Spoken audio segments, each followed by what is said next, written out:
Welcome to another episode of Off the Record with the Tacoma Ledger. We got a great one for you today. The best one that we've done. Take it away, Michaela. Okay, so today we are going to be talking about a hobby that Ella and I love to engage in, because we are secretly old people. I don't know. We're going to talk about reading today. To start off, we're going to go through kind of some of our, general reading habits. Ella, do you want to start us off? Yeah. I mean, okay, I will say, to get this out of the way, I am in the middle of maybe the worst reading slump I've ever had, so I haven't finished a book this year. So I feel a little imposter syndrome right now. I'm actually not a reader. I've never read a book in my life. But when I am reading, when I'm not in a reading slump, I wouldn't consider myself to be a super materialistic person. I really try to not, be on that wavelength, but I do love buying books. So a lot of what I read is what I own. I have not counted my collection. My guess would be it's probably in the 300s now, honestly, probably more. But I love to read books physically and or with audio. I unfortunately, my brain just won't do the e-reader thing. I wish I could, because I feel like it would save a lot of space in my life. But I love Libby. Libby is my true love. I get audiobooks on there, and I'll either listen to them, or a lot of the time, if I'm really trying to focus on what I'm reading, be completely immersed in it, I'll listen to it on audiobook and read it physically. But most of what I read physically is what I own, I would say. And yeah, I love to listen to audiobooks while I'm, crocheting, which won't be happening for some time. I did it to myself. But yeah, I love to do that. I mean, while I'm cleaning, sometimes on a drive. But yeah, I don't know. I love to read. I'm probably a little bit different. Even though I have read books this year, I would still consider myself to be in some form of reading slump, because I haven't read as many books so far this year as I would normally. For context, I read over 100 books last year. I read 101 books. So far this year, I only read 10, and I'm feeling real behind. I'm gonna have to catch up at some point, maybe over spring break. But I also am a big, I love my physical books. But something that I do personally is also with you on Loving Libby. Love getting books from my local library. I will check out the book from the library first. If it's a book I know I'll reread, then I'll buy it. It is actually very rare that I buy a book that I have not read before in some form or fashion, because it's if I'm going to buy a book, I want to reread the book. I'm not going to buy a book that I don't know if I'm going to reread or not.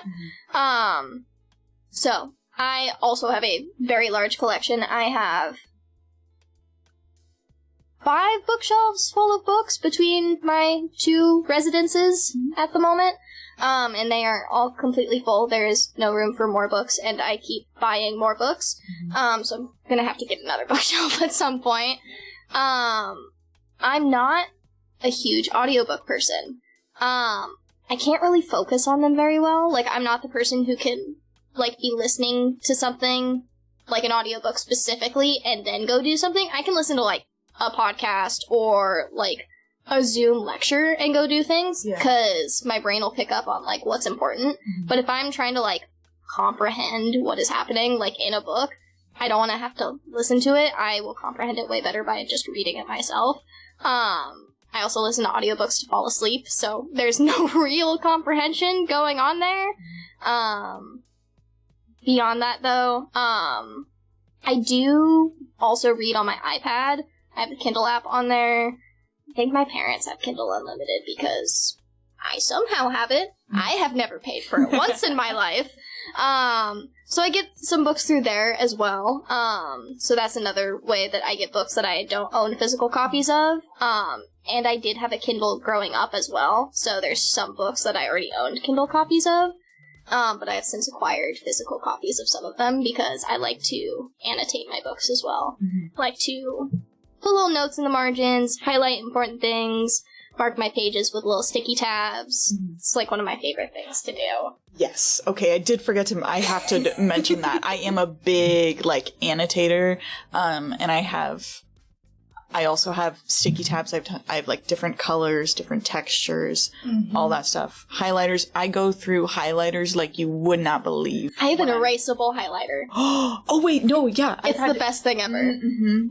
Because sometimes I get a little too like excited when I'm. Your line gets too squiggly, or if it goes below where you want. Exactly. And I will like plan out my. This is so nerdy. My highlighter choice with the tabs and like the color and vibe. That's the best way to do it. Everything should be color coded. Exactly. It's so organized. Yeah. And it's like, then you have like a little key in the beginning of the book so you know what links to what. Yep.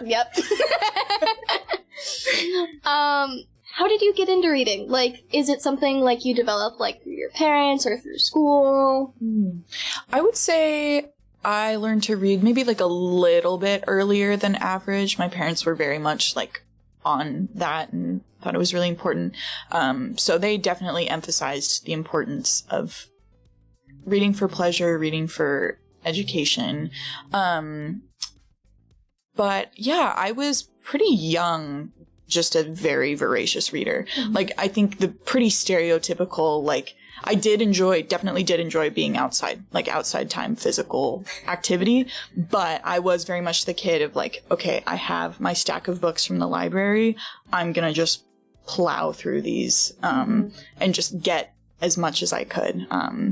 'Cause yeah, it was just, I'd say pretty much my number one hobby for a decent amount of my childhood. And yeah, I started, I would say when I was young, like definitely early on, big Magic Tree House fan. Come on, like kindergarten, first grade. But we did, see, now I'm blanking on what it's called, but the, like, where you would read a book and then take a test. Oh, AR testing? Yes, AR testing. And I was on top of those.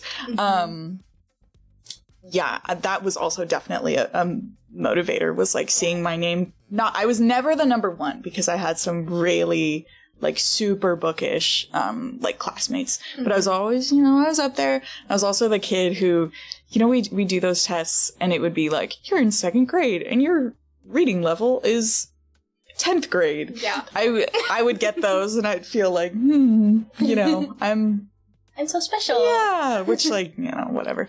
But, yeah, started at a very young age, I would say. Yeah. I think my experience was pretty similar, though for me, my grandparents played a huge part in raising me. So my grandma, like, really emphasized, like, early, like, literacy instruction with both me and my sister. I think I am still the bigger reader between the two of us. But, like, my grandma was reading books to me when I was, like, tiny, and then was having my dad do it, and, like, anyone else who was interacting with me, like, they were all reading to me. And then eventually, like, we were reading together, and then I was reading. By the time I hit, like, first grade, I was reading, like, pretty, like small chapter books. Yeah. Like the Rainbow Magic Fairy chapter books. Oh, yeah. Magic Tree House was another one. The, like, Geronimo Stilton, like, graphic novels. Nice. The little mouse guy. Yeah. And also, like you, obsessed with AR testing. It's like, wow, I get points for reading, and maybe there's a reward at the end. I probably was either number 1 or number 2 in my class, though. Nice. I was the very bookish one who was just, like, always doing the AR tests. Also because I realized that I could do them on books that I didn't check out from the school library, so I could do them on any book I had read ever. Yeah. Yep. So I was gaming the system a little bit. Yeah. I was also the kid who actually, like, got in trouble in class for, like, if I finished an assignment early, I was just quietly reading my book, but, like, no one told me I could read my book. Yeah. But then they're like, why are you reading your book? Put that away! And I'm like, but I'm done with my work! Yeah. I just want to read. I didn't break the rules, I just did what I wanted to do. And I was being quiet. It's not like I was being disruptive or anything, but they were like, no. Just like, okay. And I think, like, also, like, I got tested for my reading level, and it was always, like, grade levels beyond whatever grade I was in. And I think, like, now, especially, like, going through, like, a teacher prep program and getting my master's and doing my student teaching, I think those tests are so silly. Yeah. I'm just like, wow, they don't actually, like, you can BS these answers as a kid. You can come up with complete nonsense answers and somehow still be correct and somehow still get this super high, like, reading comprehension level because you know what to look for. It's like a game. So I think those tests, like, now are really silly. But I was really proud of that when I was young. I'm just like, wow, I'm in 2nd grade. I can read a high school reading level. Yeah. And then I tried to check out Harry Potter and the Sorcerer's Stone from the library. I was in 2nd or 3rd grade. I couldn't get the first chapter. Yeah. Not because I couldn't understand it, but because I was so incredibly bored. And I was just like, I didn't understand, like, longer books in the terms of, like, building plot quite yet. So, like, trying to read that, I was just like, this is so boring. Next. Yeah, I think that's something I definitely experienced as well, was, like, my reading a bit, like, my literal ability to read the words in front of me way outpaced my ability to, like, comprehend what storytelling was. Yeah. So I definitely had that as well, being, like, you know, ages, like, 6 to 9 or so, 10, and picking up, you know, big books that, you know, are written for children, but aren't meant for kids who are just learning how, like, the basics of storytelling works. Yeah, I feel like you have to have, like, some comprehension, honestly, of how writing works to appreciate a good story. Yeah. As someone who got their undergrad in writing, I think that understanding craft is deeply important to understanding and truly appreciating a book. And you just don't necessarily have that appreciation as a 2nd or 3rd grader trying to read Harry Potter. Also, looking back, it's like, were those the best books ever?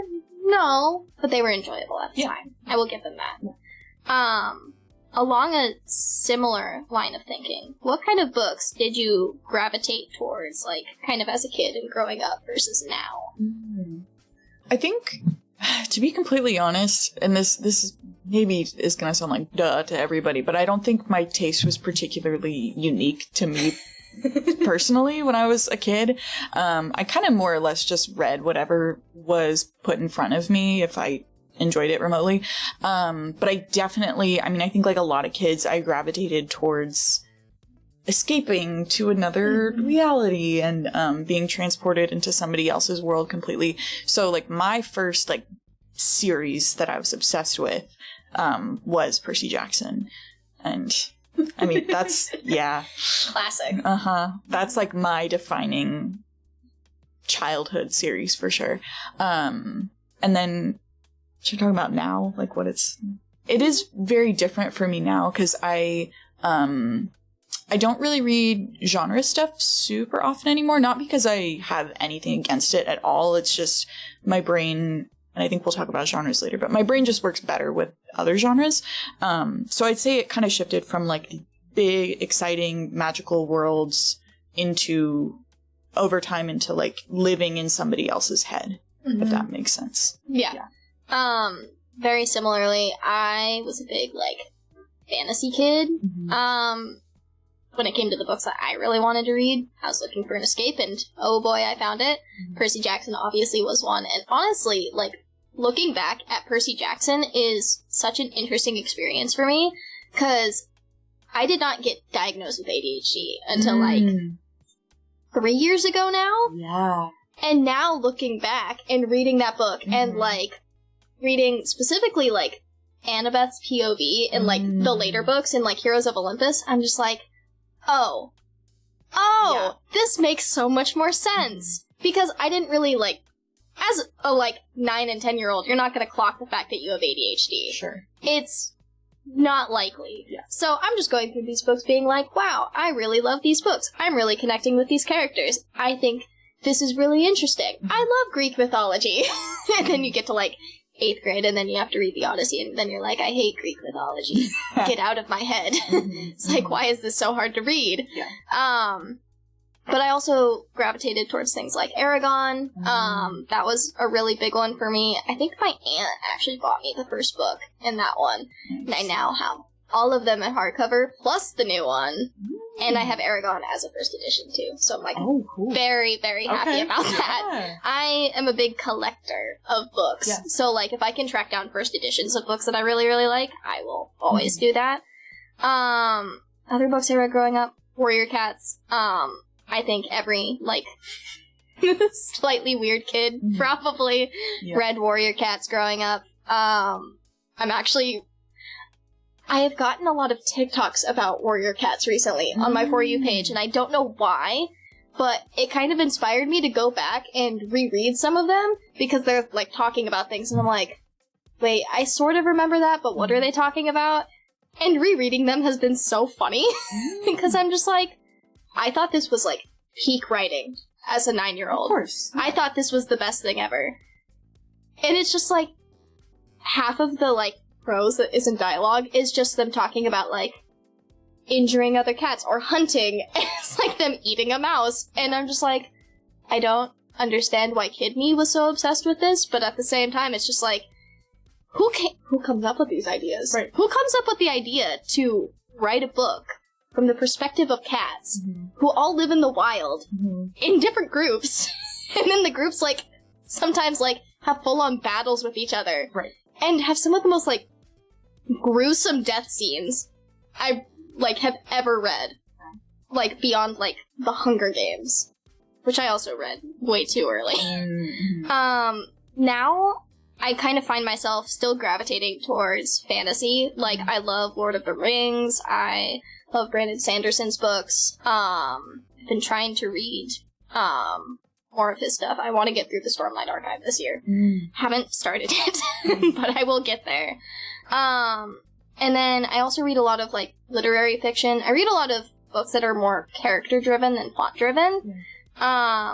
Love a good little romance book here and there. It's a good, palate cleanser between all of the really heavy stuff I read. I actually have really developed a love for nonfiction in the last year. Nice. Like, I love reading books about, like, really complex topics, and it's, like, people breaking it down into a way that's digestible. Same. Versus, like, having to read a whole research paper about it. Academia is, like, great and all, but it's so hard to consume regularly, especially as someone in grad school. So being able to read a nonfiction book that breaks it down a little bit further for us normal folk. Yeah, I mean, sometimes you want to learn about something, but you also want to be told a story. And like Braiding Sweetgrass. Oh, see, I haven't read it yet. Perfect example. But yeah, it's a perfect example of that. Have you read Killers of the Flower Moon? That's another good one. Yeah. Kind of along a similar note. This is going to make me go on a tangent, but it's a good tangent. I took this class in undergrad while I was here, called Native American Women's Literature, Contemporary Native American Women's Literature, and I read two memoirs in that class. One was White Magic by Alyssa Washuta, and some of it is actually, like, set here in Washington. Like, she's talking about her experience living here in Washington, in places like Seattle. But it's, like, it has all of these, like, pop culture references intertwined into it, but also, like, these, like, deeply traumatic things that she's been through, but it, like, intertwines these into this really, like, compelling story. Another one was Heartberries. It's another memoir, but it also is just, like, it's telling a story, but it's also, like, interweaving all of this, like, cultural context that's really important to, like, take into consideration when you're reading books written by Native authors. So, I really love books like that as well. On that note, it's time to talk about some of our favorite books. Let me get my list out. Okay. I'm realizing that my list is quite long. That's okay. But, okay, I'll try and do, like, one book per author. Let's just say that. And this is I'll start with one that's a little bit of an outlier, genre-wise, is I love Watchmen, the original, like, graphic novel. I think is, unfortunately, continues to be more and more relevant. I think, now I will say I've only read it once, and so I'm not, like, a Watchmen nerd. Complimentary, I wish I was. So I can't, like, go into a ton of detail about the things that a lot of people are super knowledgeable about. But the chapter about Dr. Manhattan's origin, I think, is, like, one of the most brilliantly written pieces of art ever. That book just, like, hit me like a freight train. And I think if I reread it, I would go a little bit insane. But I will. Intermezzo by Sally Rooney. Really, I love Sally Rooney. I'm a Sally Rooney apologist. I genuinely think she's one of our, like, great modern writers. Quick aside. Yeah. Hate no quotation marks in my dialogue. That's fair. I can't stand it. That's fair. I read Normal People, and that's, like, genuinely my only gripe with it. Yeah. Is just no quotation marks. I honestly considered going in and just writing them myself. I'm just like, I can't stand this. It's fair. Like, it does irritate me. I feel like, I mean, I've read all her books and shorts, like, basically everything she's ever published, and I feel like it gets to a certain point where you have read enough of it that you almost stop noticing it, but it does, I mean, even as somebody who loves her work, it does irritate me, so that's totally fair. And then The Fire Next Time by James Baldwin is, like, the greatest piece of nonfiction ever written. I love James Baldwin. Yeah, I do too. We'll talk about favorite authors later. The Bluest Eye by Toni Morrison is, I just keep saying, like, rocked my world. It really did. It's, like, a perfect book.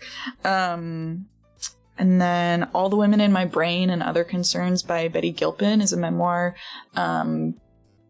about womanhood, growing up, trying to reckon with all the different pieces of yourself that, like, very few people have read, but is, like, secretly one of the best memoirs of recent years. Our Wives Under the Sea by Julia Armfield is, like, maybe my favorite, like, fiction ever, at least that I've read, like, in adulthood. Body horror to, like, queer body horror. I don't really want to say anything else because I feel like if you go into it not knowing anything, that's best. How to Blow Up a Pipeline by, I believe, Andreas Malm is very good for anybody who feels angry about the state of the world. And I'll say Seduction, Sex, Lies, and Stardom and Howard Hughes' Hollywood. I'm a big, like, film history person, and that book kind of catapulted me into caring about, like, the things that I care so much about now and want to, like, study for the rest of my life. And then I'll end with Persepolis by Marjane Satrapi. I mean, both of the... Yeah. I mean, it's technically a duology, I guess, but... It's really one big story. Yeah, I agree. It's so good. I didn't There's- even think to consider that. It's truly one of my favorites. There's the way she writes about coming of age, especially as a young girl, is really unique and, like, so heavy, but also, and so specific to her experience, but is really stunning in the way it's also, like, universal, and the way that character/person, like, reckons with God and faith and stuff like that is, it's just so good. But yeah. I think especially, like, in the context, even putting that in, like, modern day, it's, like, it's really powerful. I really love that book. I can't believe I didn't think of that. I didn't add that on my list. I should have added that. It ended up in the podcast anyways. So, for my favorite books, I made a short list because I felt like if I made a longer list, we'd be here forever. The first two books on this list are by the same author, because I'll talk about both briefly, and that's The Martian and Project Hail Mary by Andy Weir. Andy Weir's sci-fi it just does something to my brain. It's so, the way he writes his characters, even though, like, he can't write female characters. Artemis was kind of a miss. I still enjoyed it, but he can't write female characters. His male characters are really interesting, and they're so funny. Their internal monologues, I'm just like, wow. It's like someone, like, took a, like, piece out of my brain and put it onto this page. Because their inner monologues sound a lot like mine, I'm gonna be honest. There's a lot of swearing going on. All the time. I also love that, like, he doesn't shy away from, like, the true science and math of things. Like, he doesn't try to, like, hide it under, like, some sort of, like, magic. Like, a lot of sci-fi is, like, futuristic, but then it tries to explain things away using things that don't exist. Sure, yeah. He's using science and math that actually exist to, like, frame these books, which I think it's so cool as, like, someone who loves math and science but was never able to, like, really pursue it. I could have, but I just didn't want to. It's just really cool being able to see that in fiction.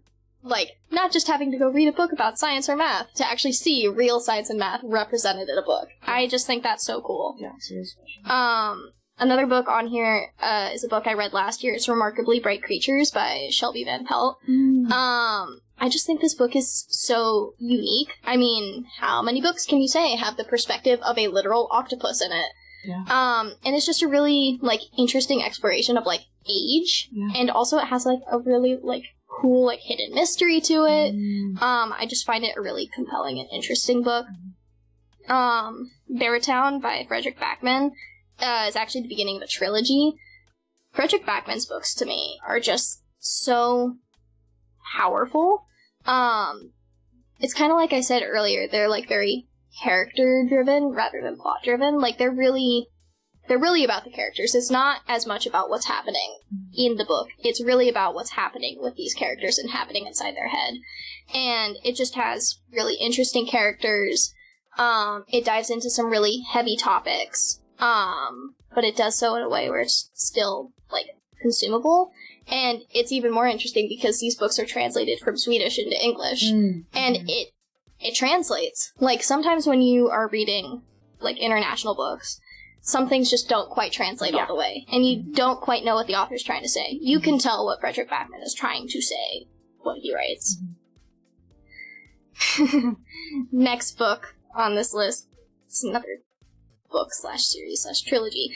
It's The Hobbit and Lord of the Rings. I can't not put those on any list when I'm talking about books. And for a long time, I would never have considered putting them on there because they are so hard to digest and hard to consume. They're just very dense books. There's a lot of prose. There's not a ton of dialogue. And sometimes, there's just an entire chapter spent describing, like, a barren wasteland, and you're just like, how many different ways can you say the same thing? But Tolkien writes such compelling and interesting characters that it's worth pushing through all of the really dense prose to really, like, dive deep into that. My copies of Lord of the Rings are probably some of my more annotated books because I'm just like, okay, I have a question here. Where can I find the answer to this so I can, like, actually truly process this? Yeah. I like books that make me think. An easier read on my list of favorite books is Red, White, and Royal Blue by Casey McQuiston. This is my little romance, like, palette cleanser. If ever I am in a reading slump, I will always go back to this book. And it's because it's, like, it's not just a romance. It explores, like, queer romance, but, like, through the lens of, like, what that looks like in the public eye, and, like, politics, and, like, American politics specifically. And at the time that it came out, it was, like, right after Trump was elected the first time. And this was my little form of escapism at the time. So it's really stuck with me. And the characters are just... I relate to both of them so much. There's aspects of both of them that I'm just like, oh, it's me. It's me on a page again. I find that a lot of my favorite books, it's just like, I just deeply relate to the characters in one or more ways. And then my last book that I will talk about is Babel by R.F. Kuang. This is another pretty heavy read. R.F. Kuang writes really interesting books. This book is constantly criticized for, like, being, like, heavy-handed with, like, talking about, like, colonialism and, like, the impacts on, like, language, but I'm just like, it's heavy-handed because if she didn't say it outright, no one would understand what in the world she was talking about. And to me, it's a great exploration of what colonization does to language, specifically. Kind of going back to my whole teaching program that I'm in. I'm getting my endorsement in teaching English language learners. So we talk a lot about, like, home languages and how important it is to sustain that. And so they have access to that part of their culture, so it's not stripped from them. It's not erased from them. And Babel explores, like, language and translation through the lens of colonization, and, like, what language is lost, what language is abused through that process. So I just think it's a really great book. And, once again, love the characters. And also, there's, like, some implicit queerness in it that I love. Okay, it's time to talk about our favorite authors now. You want to go first? Sure. Unfortunately, my list of favorite authors is more or less, like, just a translation of my favorite books and the favorite authors, kind of. I mean, more or less, you know. I will say, I think I forgot to mention that my favorite nonfiction book is The Year of Magical Thinking by Joan Didion. And Joan Didion is, like, my favorite author pretty much ever. So I first read, and I'll get a little bit personal here, I first read The Year of Magical Thinking, which is a memoir about Joan Didion's life during the time that her husband passed very suddenly, and then her daughter also passed pretty quickly after that. And it's just a grief memoir of, like, working through how does somebody, like, lose everything that matters the most to them, and continue to be a person and function, and especially somebody who is in the public eye. And I actually read that book less than a week before my childhood dog died suddenly and very traumatically. And I'm not saying, like, genuinely this is relevant. So that was the first book by her that I ever read, and I adored it when I read it, and then a week later it was in a completely different context for me. And that dog was, like, I mean, he was, like, my soul animal forever and ever. So that book gave me more or less, like, almost like a clinical textbook of, like, how do I get through something like this? Because that was my first experience of, like, real hard grief. And just kind of, like, in some ways saved my life. I also returned to that book in another very dark period of my life to... Actually, I won't get into much more details on that because it's just too personal for a podcast, but in two moments has really helped to reorient me into, like, okay, we are alive, we keep living, and this is how we do it, even when things are really dark. So that's my Joan Didion thing is, I understand that people think she's too clinical, this, that, and the other, but as somebody who often is, like, really emotional, I feel her work really deeply, and really resonates with me. I think one day I have a couple ideas for a Joan Didion tattoo. And, like, of course, this goes for any author. I'm going to say don't stand by everything they've said or done. Like, I'm sure you could, you know, a couple Google searches find out something that's kind of unsavory. But Sally Rooney, like I mentioned, is a favorite of mine. Very important to my, like, coming of age as an adult. James Baldwin, like we briefly talked about, I think is, I mean, like, the greatest writer I've ever had the pleasure of reading. Julia Armfield, who wrote Our Wives Under the Sea, I've read everything she's ever published, which she's pretty young, so hasn't been a ton, but just really, like you were saying with Andy Weir, like, her books feel like she's taken a piece out of my brain and, like, put it on page, in a way. I love books about, like, for lack of a better term, like, weird women and gross women and stuff like that, and she's fantastic at that. Toni Morrison is another favorite of mine. I think the way she writes, so perfectly, like, and oh my god, it's so hard to talk about her because anything I say about her, I just am gonna sound like an idiot because a million people have already said it and said it in a way that's so much more, like, succinct. But I think the way she balances, like, cruelty and tenderness all in everything I've ever read by her is just, like, so moving and, like, speaks to me really directly. And then I'm sure I'm forgetting somebody, but the last person I have on here is Naomi Klein.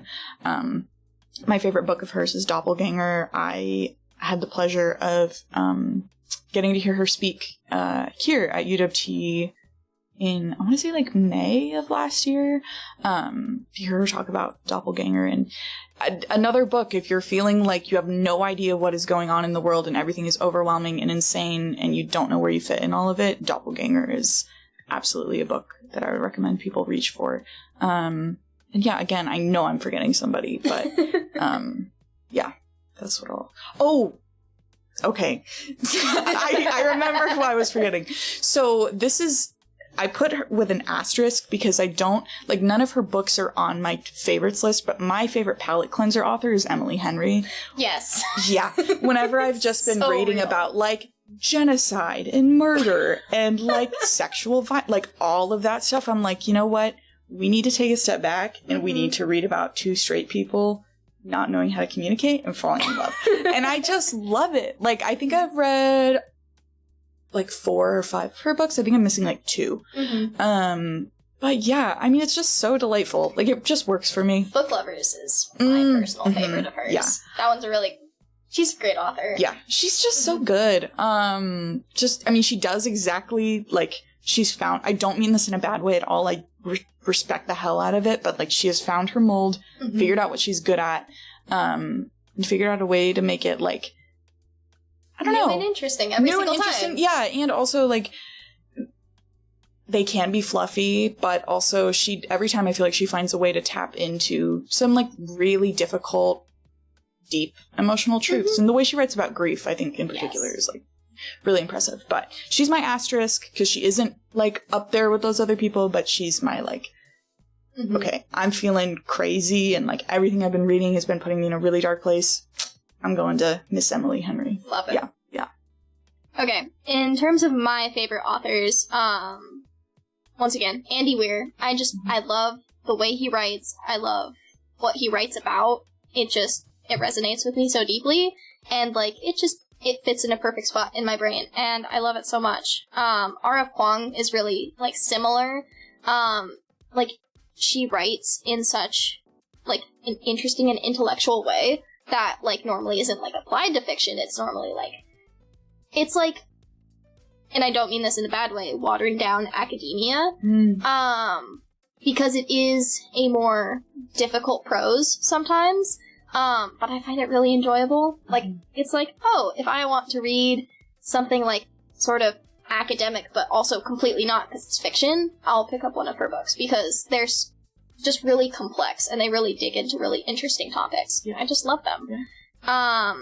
Once again, Frederick Backman, his characters.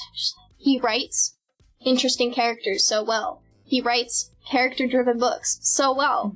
I love his books.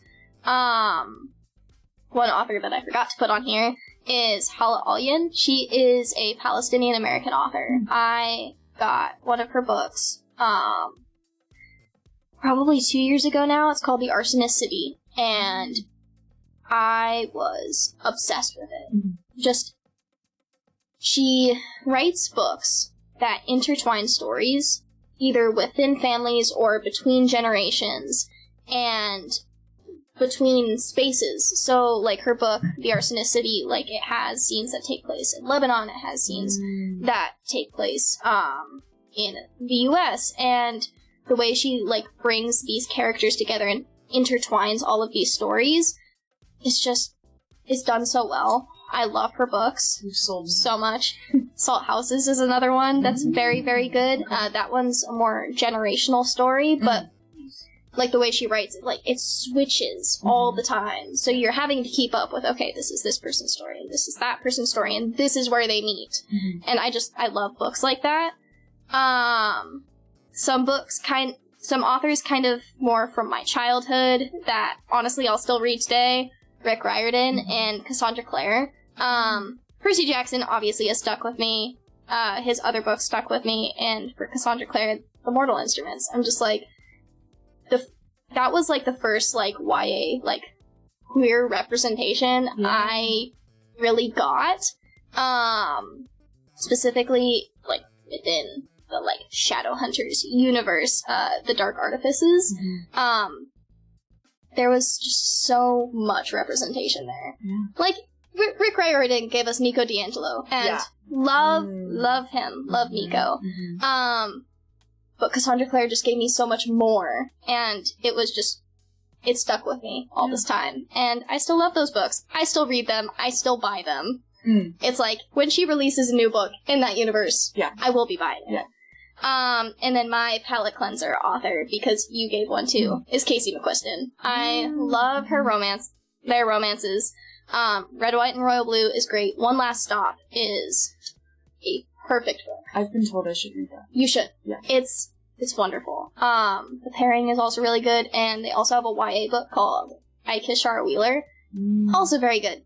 It's just kind of like you said with Emily Henry, it's a great palate cleanser. When I've been reading about heavy topics for so long, it's like, okay, I need a Casey McQuiston book to get myself back in the groove. Yeah. Okay. Let's move into favorite genres. Ooh. Okay. I will say, I forgot to say The Price of Salt by Patricia Highsmith is one of my all-time favorite books. The Price of Salt / Carol depends on what edition you get. One of the great book-to-film adaptations. But genre-wise, that does play into... literary fiction is probably like my number one most read genre. Basically, almost all fiction I read is literary fiction. Honestly, other than Emily Henry and like an occasional, like when a new Hunger Games book comes out, but I love literary fiction. I just want to be in somebody else's brain and learn how they think, how they move, why they make the choices they do.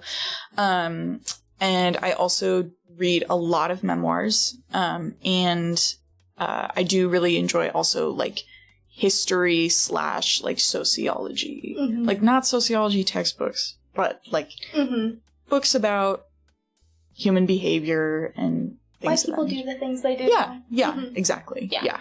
I enjoy literary fiction, I think, for a very similar reason that you do, so I'm not going to really go into detail. My other, like, big genre is fantasy. I love just fully investing myself in a new world and just escaping there for however many moments I can before I have to go do other things. It's just, I love world building, I love magic systems, I love everything that comes along with a good fantasy novel or fantasy series. I will put romance on here because romance is my palate cleanser genre. So, and I've been reading way too much literary fiction. Yes. I need to break it up with a good romance, and I have some go-to authors and go-to books that I will gravitate towards, so I can't not mention it. And then I really love nonfiction books that dive into, like, policy. Like how policy is made, how policy impacts these different things. Like, I love reading about, like, how education policy was developed. I love reading, like, really niche things about, like, why are things structured the way they are in our society and in our community. Like, even looking at, like, education funding. Just like, I want to read more books about that. Yeah. Because I have a bone to pick with how we fund our schools. But yeah, those are, like, my big genres. I also have favorite fictional characters on this list. Should I start? Yeah. Okay, I start. First of all, Mark Watney from The Martian. I can't not mention him, because his internal monologue, honestly, in both the book and the movie, like, when he's just talking to himself, doing those video logs, I'm like, this just sounds like when I'm at home by myself, like when I'm talking to my cat. Yeah. This is so similar. He's very much a character who, like, lives inside my head. For a long time, I actually thought I really wanted to go into botany because of that movie. I was just like, and because of the book, I was just like, oh, what fun it would be to be Mark Watney in real life. Yeah. But then I was like, actually, I hate organic chemistry. Someone take me out. Yeah. Another one of my favorite characters is Samwise Gamgee from Lord of the Rings. He's perfect to me. He's so courageous and so loving at the same time. Alex from Red, White, and Royal Blue is another character who, like, especially after I got diagnosed with ADHD, I was just like, oh, this is, like, me personified on a page. He's, like, textbook, like, chronic overachiever, has to do these things. Just, you have all of these things you need to do, and you know you have to do them. And sometimes they just like they stall, or they all happen at once. Yeah. And it has to go one of those ways, and it's just a perfect personification of that. And this is the one where if you remember anything about this series, you're going to laugh. Jason from Heroes of Olympus. Interesting. Okay. Everyone hates on Jason, but I'm just like, look, is he a perfect character? No, there are no perfect characters. Mm-hmm. But especially, like, after we move from, like, Heroes of Olympus into, like, the Trials of Apollo, even though those books are also hated on for other reasons, it's like, you really, like, dig into the complexity of, like, in the context of this Percy Jackson universe, what it means to be a child of the big three, and, like, the expectations that come with that, and are you going to crumble? Yeah. Are you? So, I just find him to be a really compelling character because of that. Yeah. I love that. I mean, tend to be a really big, like, oh, everybody hates this character. Let me figure out what's actually going on here. Like, let me read this through a very different lens. I will say, like, I have less people on my character list just because I get crazy about TV characters. Mm-hmm. Like, there's this post that's like, oh, I feel normal about the character, and then you hear their name and your ears perk up like a dog. Like, that's me, but with, like, Kim Wexler and Juliet like, I can't. But favorite fictional characters, Lucy Gray Baird. So real, actually. Like, that is a character I think of every other day, and think about her haunting the narrative and her arc and what happened to her at the end of that book, although I'm perfectly fine to just let that be a mystery forever. Like, honestly, I would love it if we just kept, which I think Suzanne will keep it like that. We love characters that haunt the narrative. Oh my, that is my, Jason has been haunting the narrative. Yeah. There you go. Mm-hmm. And she's one of my absolute favorite, like, and I really do want to reread that series soon, and I think I will feel her presence throughout the whole thing. I love Evelyn Hugo from The Seven Husbands of Evelyn Hugo, a baddie, so cool. We love her. Yeah. Connell from Normal People, another Sally Rooney mention, unfortunately. And then this is another one. Yeah, this is another one with an asterisk because I've only read the first book in this series. But Lady Jessica from Dune, I just find her to be so fascinating, and I don't know if it's because I have a crush on Rebecca Ferguson, so, like, I've associated those two things, and I know, like, she's already done horrible things in the first book, and she will continue to do more it's going to be crazy in the rest of the series, but I just find her so intriguing and so interesting, and every time she speaks, I'm like, I'm listening. I still need to read Dune. It's, like, been on my list for so long, but it's just, like, it feels so unapproachable. Yeah, it is pretty awesome, but it's also so long, and there's, like, 40-page sections of just, like... nonsense. Yeah. So, it's a great book. Yeah. But. And with that, bye-bye.